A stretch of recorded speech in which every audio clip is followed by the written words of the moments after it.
Alam mo ba na may batang babae na namatay sa isang malaking sakuna at halos 60 taon na walang nakaalam kung sino siya?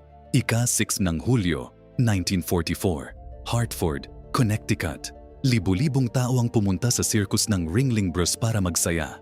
Mga nanay, mga bata, mga pamilya, normal na hapon, normal na araw. Tapos, biglang nagsimulang magniebe ng apoy. Ang malaking tolda ng circus ay binabaran ng pinagsamang gasolina at paraffin para hindi matubigan. Kilala na ng mga may-ari na ito ay mapanganib. Ginawa pa rin nila ito. At nang magsimula ang apoy, walang nakatakas ng mabilis. 167 katao ang namatay. Karamihan ay mga babae at bata. Sa mga patay, may isang maliit na batang babae na walang nakakilala, walang pamilyang naghahanap, walang pangalan.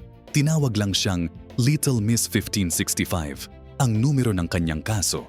Nanatiling misteryo siya sa loob ng 7 taon at nang natuklasan na ang kanyang tunay na pagkakakilanlan, ang katotohanan ay mas kakaiba pa kaysa sa matagal na katahimikan.